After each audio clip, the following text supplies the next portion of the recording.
ஒரு நாட்டோட ராஜா வயசுல பெரியவர், வீரத்திலயும் பெரியவர். இன்னொரு நாட்டுக்கு ஒரு இளவரசன் தான் ஆட்சிக்கு வந்திருக்கான். அப்போ இவங்களுடைய மந்திரி தளபதி சொல்றாங்க, "அந்த நாட்டுக்கு ஒரு இளைஞர் தான் வந்திருக்கான். இப்ப நம்ம படையெடுத்தோம்னா அவன ஜெயிச்சிடலாம்" அப்படின்ட்டு. உடனே இவங்கலாம் படையெடுத்து போறாங்க, ஜெயிச்சிடுறாங்க.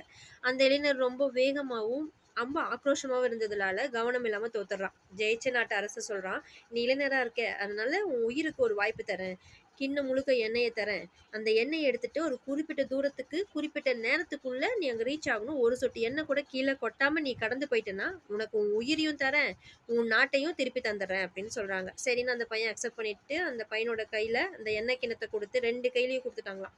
ஸோ வேகமாவும், கவனமாவும் போறாரு. கட கரெக்டான டைமுக்கு போகணுன்ட்டு ரொம்ப கரெக்ட்டா கவனத்தோட போயிட்டுருக்கான்.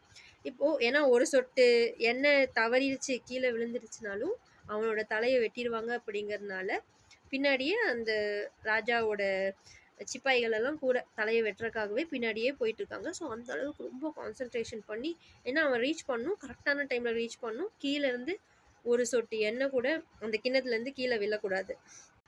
அப்போ அ ஒரு ஒரு பக்கம் வந்துட்டு, "இளவரசே உங்களால முடியும். கவனமா போங்க. நீங்க கண்டிப்பா ஜெயிச்சுருவீங்க. நம்ம நாடு நமக்கு கண்டிப்பா கிடைச்சிரும்" அப்படின்னு சொல்லிட்டு அவங்க நாட்டுக்காரங்க சொல்றாங்க.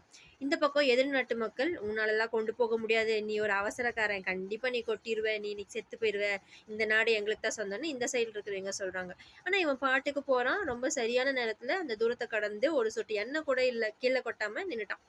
இப்ப அந்த அரசர் கூப்ட்டு, "நான் நான் சொன்ன மாரி நான் உனக்கு வாக்கு காப்பாத்திடுறேன். உன் உயிரையும் குடுத்துடுறேன். இந்த நாடும் உனக்கு தான் சொந்தம்" அப்படின்னு சொல்லிட்டு, அப்போ அப்போ சொல்றாங்க, உன் மக்கள் நெறைய பேர் உன்னைய பாராட்டுனாங்க. இந்த பக்கம் இருக்கிறவைங்க உன்னைய திட்டுனாங்க. இப்போ நான் உனக்கு ஒரு வாய்ப்பு தரேன். உன்னைய பாராட்டுனவைங்களுக்கு நீ பரிசு சொல்லலாம்.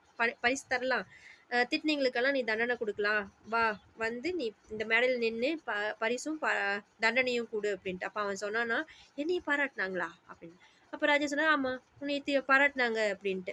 அப்போ அ "என்னைய திட்டுனாங்களா?" அப்படின்னு கேட்டான். "ஆமா நெறைய பேர் உன்னைய திட்டுனாங்க" அப்படின்னா, "சாரி நான் அத கவனிக்கவே இல்ல. ஏன்னா என் எண்ணெயில இருக்க கிண்ணத்துல இருக்க எண்ணெய் வந்து கீழ விழக்கூடாது அப்படிங்கிறதுக்காக நான் ரொம்ப வந்து கான்சன்ட்ரேஷனோட நான் பண்ணிட்டுருந்தேன்.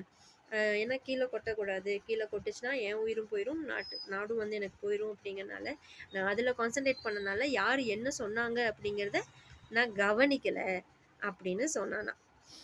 பாராட்டுனவைங்களையும் நான் கவனிக்கல. என்னைய தூத்துனவைங்களையும் நான் கவனிக்கல அப்படின்னு சொன்னானாம். ஸோ இதுலருந்து என்ன தெரியுது அப்படின்னா, நம்ம லட்சியத்து மேல முழு கவனத்தோட இருந்தோம் அப்படின்னா, நம்ம பாராட்டுறவைங்கள பார்த்து மயங்கவும் வேணாம். நம்ம குறை சொல்றவைங்கள பார்த்து நம்ம தயங்கவும் வேணாம். நம்ம லட்சியம் ஏதோ அத நோக்கி போயிட்டே இருக்கலாம். அரசல் புரசலா பக்கத்துல என்ன சொன்னாலும் காது கேட்காம போலாம்.